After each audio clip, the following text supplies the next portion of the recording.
God. Be quiet. Hello and welcome back to Marvelous Videos. Today we're diving into a franchise that practically redefined slasher horror and gave us one of the most recognizable killers in pop culture history. For over 4 decades, Friday the 13th has haunted our screens with stories of terror. At the heart of it all is Jason Voorhees, and whether he's stalking teenagers at summer camp or slashing his way through the streets of Manhattan, Jason's legacy is one of pure, relentless vengeance. Each movie threw a new group of unsuspecting victims into his path, and let's just say things never ended well for them. But now, the franchise is about to take us somewhere we've never been before. There's a brand new prequel series in the works, and it's got fans buzzing. So sit back and enjoy as we dive into everything we know so far about Crystal Lake. Before we get too far ahead of ourselves, though, we have a very small request. If you like our content, please support us by subscribing to the channel. This is a small click for you, but for us, it means a lot. Thank you. Let's begin.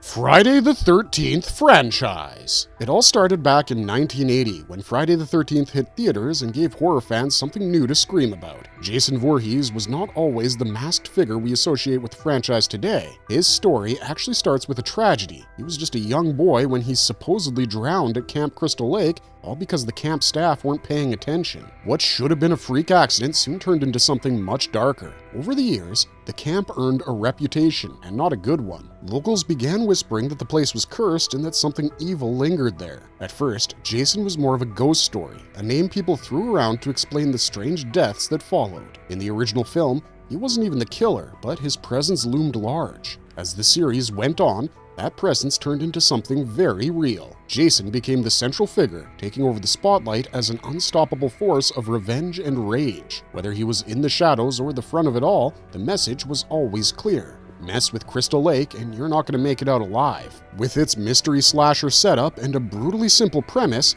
teens and counselors getting picked off one by one, it quickly became a defining piece of the slasher genre. As the years went on, the franchise grew fast. Sequel after sequel rolled out, some better than others, and while the formula didn't change much, fans kept showing up, eager for their next encounter with the masked killer and his machete. Sure, like most long-running horror series, it started to lose a bit of its edge as the sequels piled up, but Jason never really left the spotlight. He took a bit of a blow in the early 2000s after that bloody brawl with Freddy Krueger in Freddy vs. Jason, and aside from a 2009 reboot that didn't quite land, things have been pretty quiet. But that's all finally changing with this prequel. After all these years, the franchise is headed back to where it all began. So, for those of you who haven't watched all these films, this is a pretty good time to start catching up.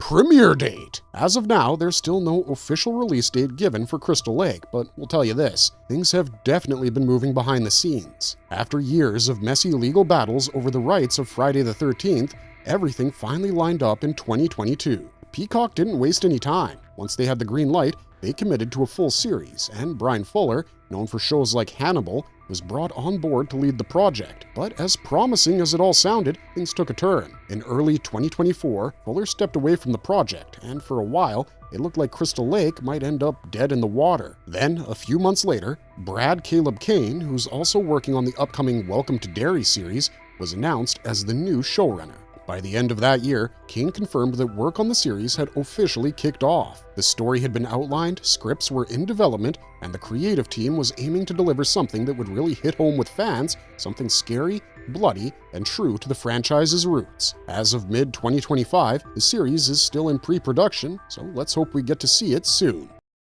Cast details. Leading the series is Linda Cardellini, who's stepping into the role of Pamela Voorhees, Jason's mother and the original killer from the very first Friday the 13th movie. This version of Pamela is being reimagined a bit. She's portrayed as a former singer who gave up her career to raise her son who has special needs. Things start to unravel after his tragic death, setting her on a path that longtime fans will recognize, but with a fresh and possibly even more emotional take. Another major addition to the cast is William Catlett, who's playing a character named Lavon Brooks. Details about who exactly Lavon is are still being kept under wraps, but all signs point to him playing a big role in the story. And there's more. Adrienne King, who fans will remember as Alice from the first 2 films, was announced as part of the cast early on. Her role hasn't yet been revealed, but with all the shakeups behind the scenes, it's unclear if she's still attached, but given the series' ties to the original, there's a good chance we'll see some familiar faces showing up in new roles, just as a nod to longtime fans. We also have Devin Kessler, who's known for his role in Godfather of Harlem as Brianna Brooks, Cameron Scoggins, known as Dorf in Nashville, and Gwendolyn Sundstrom, a newcomer, as Grace. The production has been dropping little casting updates bit by bit, and there has been some teasing about legacy characters returning, so it's safe to say they're holding a few surprises close to the chest. And as for who's behind the camera, episodes 1 through 3 are being directed by Michael Lennox. Then, Celine Held and Logan George are taking over for episodes 4 through 6, and Quyen Tran will be directing the final 2 episodes of the season. It looks like they're pulling together a pretty stacked creative team, and with filming on the horizon, we're expecting more updates to roll out soon. Plot details. When Crystal Lake was first announced, the buzz was that it would serve as a prequel to the original Friday the 13th films, but what that actually meant wasn't exactly clear. Brian Fuller, who was originally developing the show, didn't really see it as a straightforward prequel. In his own way, he hinted that the series would blend elements of the past, some reimagining, and even touches of the familiar, all wrapped into one. The idea was to dive deep into the lives of both Pamela and Jason Voorhees, not just showing how things began, but revisiting different moments from across the franchise timeline. It wasn't just going to be a quiet character study either. Fuller teased that there would be plenty of mayhem along the way, lots of kills, probably one in every episode. Visually, he wanted the show to have its own style, but that vision took a hit when he left the project in early 2024. With Fuller out, a few names were tossed around, including Nick Antosca, who had worked on Hannibal and was also behind Chucky. He was considered a strong candidate, though rumors suggested that if he took over, he might have scrapped everything Fuller had planned and started from scratch. In the end, the job went to Brad Caleb Kane, who came in not just as showrunner, but also as a creator, writer, and executive producer, which means this version of Crystal Lake is very much going to reflect his vision. So far, Kane has not confirmed whether he's keeping anything from the original scripts Fuller worked on, but what we do know is that he's a fan of the franchise, and from everything he's said so far, he's taking this seriously. For him, this isn't just another horror show. He grew up watching these films, and now he's the one shaping the next chapter. And if you ask him what that chapter looks like, well, we're still waiting to find out. But one thing is clear, whatever Kane decides to do with it, it's going to have a lot of eyes and expectations on it. What else we know so far? Let us start with the writing. Back when Brian Fuller was still running the show, he wasn't just overseeing things, he was actively writing episodes himself. At one point, he even brought in screenwriter Kevin Williamson to pen an episode. That one was shaping up to be a full-blown chase sequence set entirely on a frozen Crystal Lake with snow-covered cabins and a cold, isolated backdrop. To map out the show's storylines, Fuller assembled a group of writers, not officially called a writer's room because of some technical or legal reason, but instead referred to as a think tank. Over the course of 6 weeks, this group worked together to brainstorm the show's narrative and structure. The team included writers who had worked with Fuller on previous projects like Hannibal, Pushing Daisies, and American Gods, along with others like Tommy Pico from Reservation Dogs, novelist and horror historian Tananarive Due, and Stephen Barnes, who was written for shows like Stargate SG-1 and The Outer Limits. There were a few more people in the mix, but their names haven't been made public. From everything shared later on podcasts and interviews, it sounds like the room worked with an intense level of detail. Nothing was left loose or vague. They plotted out the full scope of the story, breaking everything down in advance rather than making it up as they went. Even with such a high-powered team of writers, the process moved fast. What normally might take a traditional writer's room 13 weeks, this team figured out in just 6. According to those involved, that speed and focus came down to Fuller's leadership and the clarity of his creative direction. At one point, Williamson described the pilot episode Fuller wrote as an intense and emotional character piece, a story centered around Pamela Voorhees and her spiral into grief mixed with horror elements. Another compared the tone to Hannibal, suggesting the series would have been a reinvention that was equal parts haunting, poetic, and terrifying. But now that Fuller is no longer part of the project, it's unclear how much of that original work, if any, will make it into the final version of Crystal Lake. Did you know that the show was not just meant for one season? From the start, Peacock dove right in. The series was given a full season order right out of the gate, and the deal includes a financial penalty if a second season doesn't happen. So while only one season has been confirmed officially,